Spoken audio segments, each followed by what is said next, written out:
Hello everyone, आज के video का टॉपिक है समता और समानता, आधुनिक मूल्यों के संबंध में शिक्षा। तो आइए शुरुआत करते हैं। जैसा कि हम सभी जानते हैं कि हमारा भारतीय समाज वर्ण व्यवस्था पर आधारित था। वर्ण व्यवस्था के निचले पायदान पर जो स्थित थे, जैसे कि दलित वर्ग के लोग, उनको शिक्षा प्राप्त करने का अधिकार नहीं दिया गया था, जिससे वे समाज की मुख्य धारा से पिछड़ते गए और सामाजिक विषमता भी बढ़ती गई। किंतु जब हमारा देश स्वतंत्र हुआ तो संविधान में सभी वर्ग के लोगों को एक समान मानते हुए समानता का अधिकार दिया गया। अब सभी वर्ग के लोगों को शिक्षा प्राप्त करने और स्वयं का विकास करने के समान अवसर प्राप्त होने लगे। समानता का अधिकार प्राप्त करने के बाद भी जागरूकता एवं धन के अभाव के कारण दलित एवं वंचित वर्ग सरकार द्वारा दी जाने वाली सुविधाओं और अवसर का लाभ नहीं उठा पा रहे थे। अभी भी ये समाज की मुख्य धारा से पिछड़े हुए ही थे। अतः सरकार ने समानता लाने के लिए समता पर बल दिया और दलित एवं पिछड़े वर्गों के लिए शिक्षा में आरक्षण की व्यवस्था की। समाज में उनकी स्थिति को देखते हुए आरक्षण का प्रतिशत तय किया गया, जिससे व्यक्ति को उसकी आवश्यकता के अनुसार सुविधा प्राप्त हो सके, वह भी शिक्षा ग्रहण करके समाज की मुख्य धारा से जुड़ सके।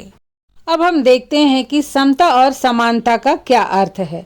तो समता का अर्थ होता है संतुलन या बराबरी, अर्थात ऐसी स्थिति जिसमें कोई भी पक्ष कमतर ना रहे, अर्थात एक दूसरे से कम ना हो। जबकि समानता का अर्थ है लोगों को समान अवसर उपलब्ध कराना। इस प्रकार से समता और समानता में अंतर होता है। समानता में सबको एक जैसा मानकर बिना किसी भेदभाव के एक जैसी सुविधाएं या अवसर दिए जाते हैं। इसमें राज्य अपने नागरिकों से किसी प्रकार का भेदभाव नहीं करता है, परंतु समता में राज्य अपने नागरिकों में न्याय संगत या तर्क संगत आधार पर भेदभाव कर सकता है। समानता में सभी को एक समान अवसर और सुविधाएं दी जाती हैं एवं समता में सभी को एक जैसे अवसर तो दिए जाते हैं, किंतु दी जाने वाली सुविधाओं में अंतर होता है। ये अब चित्र के माध्यम से समानता के अर्थ को समझते हैं। तो जैसा कि मैंने पहले ही कहा कि समानता में सबको एक समान मानकर बिना किसी भेदभाव के एक जैसी सुविधाएं एवं अवसर दिए जाते हैं। इसमें राज्य अपने नागरिकों में किसी प्रकार का भेदभाव नहीं करता है। इसे एक चित्र के माध्यम से हम समझते हैं। दिए गए चित्र में 3 व्यक्तियों को फल तोड़ने के लिए एक समान लंबाई और ऊंचाई के बक्से दिए गए हैं। तो जो इसमें नंबर 1 व्यक्ति है, उसका हाथ तो आसानी से फल तक पहुंच पा रहा है, किंतु जो नंबर 2 है, वह उसका जो हाथ है वो फल से थोड़ी दूरी पर है, उसे भी फल तोड़ने में दिक्कत है।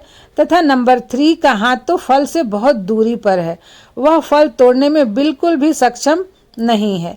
यहाँ पर सभी व्यक्तियों को एक समान अवसर एवं सुविधाएं दी गई हैं, किंतु उनकी लंबाई अर्थात शारीरिक स्थिति कम या अधिक होने के कारण सभी एक समान अवसर का लाभ नहीं उठा पा रहे हैं।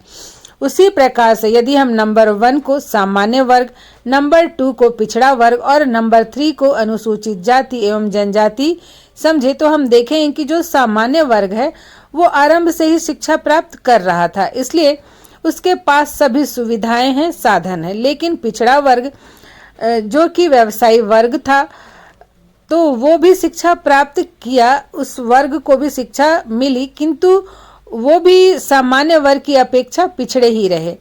और जो तीसरा नंबर है, जिसे हम अनुसूचित जाति या जनजाति भी कह सकते हैं, उसे शिक्षा से वंचित रखा गया, इसलिए वो समाज की मुख्य धारा से अलग रहे और स्वतंत्रता के बाद एक समान अवसर दिए जाने के बाद भी वो मुख्य धारा से नहीं जुड़ पाए।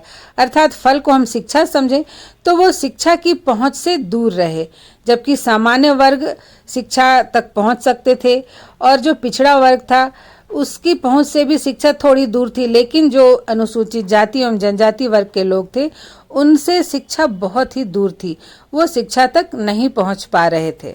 अब हम समता को समझते हैं। तो समता का अर्थ होता है संतुलन, अर्थात व्यक्ति की जरूरत के अनुसार उसे सुविधा प्रदान करना। यह एक आधुनिक विचारधारा है। शिक्षा में समता का अर्थ है व्यक्ति की आवश्यकता अनुसार शिक्षा में अवसरों की समानता और समान पहुंच की व्यवस्था करना। जैसा कि चित्र नंबर 1 है, मान ले इसे हम, जो कि सामान्य वर्ग है और उसकी पहुंच तक शिक्षा है, अर्थात फल को आप शिक्षा मान लें तो सामान्य वर्ग शिक्षा तक पहुंच सकता है। किंतु नंबर 2 है, उसकी जो हाइट है वो थोड़ा कम है, मतलब उसकी स्थिति जो है वो सामान्य वर्ग से थोड़ी कम है, तो उसे थोड़ी सी और सुविधा की ज़रूरत है जिससे उसकी भी पहुंच शिक्षा तक हो सके। और नंबर 3 जो है, इसे आप मान लीजिए अनुसूचित जाति और अनुसूचित जनजाति। चूँकि शिक्षा इसकी पहुंच से बहुत दूर थी तो इसे सबसे ज़्यादा सुविधा की आवश्यकता है। इसलिए आप देखिए यहाँ पर जो नंबर 1 है उसके बॉक्स का साइज तो सेम ही रहा, उसमें कोई भी वृद्धि नहीं की गई, लेकिन जो नंबर 2 है उसके बॉक्स को थोड़ा सा ऊंचा कर दिया गया और जो नंबर 3 है उसके बॉक्स को सबसे अधिक ऊंचा कर दिया गया। तो ये जब सुविधाएं बढ़ाई गई तो तीनों के हाथ फल तक अर्थात शिक्षा तक पहुंच पा रहे हैं। तो यही है समानता। तो इस प्रकार से उपरोक्त दोनों चित्रों में हमने देखा कि सभी व्यक्तियों की पहुंच को एक समान करने के लिए उनकी सुविधाओं में अंतर करना आवश्यक था। ठीक इसी प्रकार से हमारे देश के लोगों को जाति के आधार पर 4 वर्गों में सामान्य जाति, पिछड़ी जाति, अनुसूचित जाति एवं जनजाति में बांटा गया है। सामान्य वर्ग को आरंभ से ही शिक्षा प्राप्त करने का अधिकार था। पिछड़े वर्ग के लोग भी शिक्षा प्राप्त कर लेते थे, किंतु अनुसूचित जाति एवं जनजाति वर्ग के लोग शिक्षा प्राप्त करने से वंचित थे और इसके कारण वो समाज की मुख्य धारा में सबसे पीछे रहे। स्वतंत्रता के बाद संविधान के द्वारा समानता का अधिकार दिया गया, जिसमें 6 से 14 वर्ष के बच्चों के लिए निःशुल्क और अनिवार्य शिक्षा की व्यवस्था भी की गई।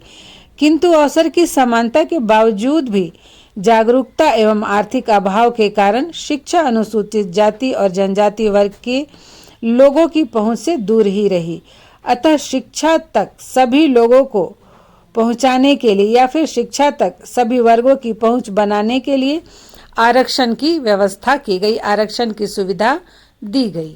इस प्रकार से शिक्षा तक सभी लोगों की पहुंच हो सके, सभी शिक्षा प्राप्त करने के लिए दिए गए समान अवसरों का लाभ उठा सके, इसके लिए सरकार द्वारा इन्हें शिक्षा एवं नौकरी में आरक्षण जैसी सुविधाएं दी गई हैं।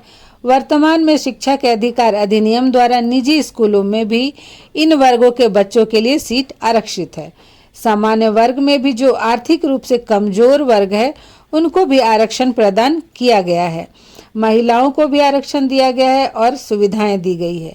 निःशुल्क शिक्षा, निःशुल्क पाठ्य पुस्तक, छात्रवृत्ति, छात्रावास की व्यवस्था, परिवहन की सुविधा, हरिजन विद्यालय, पिछड़ा वर्ग विद्यालय, क्षेत्रीय भाषा एवं मातृभाषा के माध्यम से शिक्षा, घर से 1 मील की दूरी में विद्यालय की स्थापना जैसी सुविधाएं सरकार द्वारा दी जा रही है। इसका उद्देश्य है शिक्षा तक देश के सभी नागरिकों के पहुंच को बढ़ाना, जिसे देश के सभी बच्चे पढ़ लिख कर अपना विकास कर सके, समाज की मुख्य धारा में जुड़ सके और सामाजिक समता स्थापित हो सके। आशा करते हैं ये वीडियो आपके लिए हेल्पफुल होगा। आज यहीं तक, मिलते हैं नेक्स्ट वीडियो में।